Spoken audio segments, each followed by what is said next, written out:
What's the boldest thing you ever did without thinking it through? I was 22 and dead broke, working at a grocery store for minimum wage while my rich college friends were all getting amazing jobs at their parents' companies. One day, this guy in an expensive suit comes through my checkout line with a cart full of energy drinks and protein bars. He was on his phone the entire time, loudly talking about some business deal worth millions of dollars. Yeah, we need to close this by Friday or the whole acquisition falls through, he kept saying. I'm scanning his items, feeling invisible when he hangs up and looks frustrated. Excuse me, he says to me. You look like a smart kid. I've got this huge presentation tomorrow for some investors and my assistant just quit. You wouldn't be interested in making a quick $1,000, would you? I almost laughed. $1,000 was more than I made in 3 weeks at the grocery store. What would I have to do? I asked, expecting him to say something sketchy or impossible. He handed me his business card. Just show up at this address tomorrow at 9 a.m. in a suit. All you have to do is hold up presentation slides and look professional. Easy money. Against every logical thought in my head, I said yes. The address was some fancy office building downtown that I'd never been to. I used my credit card to buy a cheap suit from the department store, spent my last $20 on a haircut, and showed up the next morning terrified. The guy, whose name was Marcus, barely acknowledged me when I arrived. He handed me a stack of poster boards and said, just stand there and flip them when I point at you. Don't say anything, don't ask questions, and we'll both walk away richer. The conference room was full of serious-looking people in expensive clothes.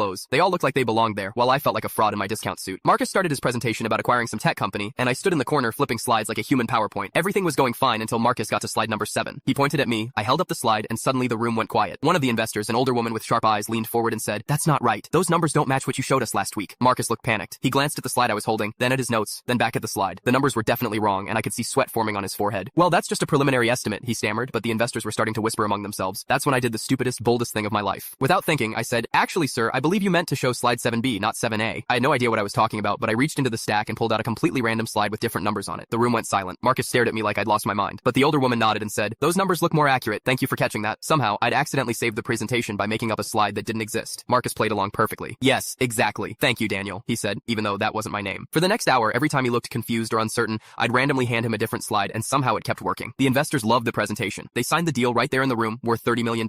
As everyone was shaking hands and celebrating, Marcus pulled me aside. "I don't know what just happened, but you just saved my company. That wasn't even my presentation. I grabbed the wrong folder this morning." Turns out Marcus had been so stressed about his assistant quitting that he'd brought completely outdated materials to the most important meeting of his career. My random slide flipping had somehow covered up his mistake and made him look prepared and professional. "How did you know which slides to show?" he asked me. I looked him straight in the eye and said, "Lucky guesses." He laughed and handed me an envelope with $5,000 instead of the promised $1,000. But the best part came next. "You've got good instincts under pressure," he said. "How would you feel about being my new assistant? Real salary, benefits, the whole package." I quit my grocery store job that afternoon. 3 years later, I'm the operations manager at Marcus's company, making more money than I ever dreamed of. And Marcus still tells the story at company parties about the grocery store clerk who saved a $30 million deal by pretending to know what he was doing. The funniest part is that I still have no idea what those slides actually said. I was just too nervous to read them properly and kept grabbing random ones from the stack.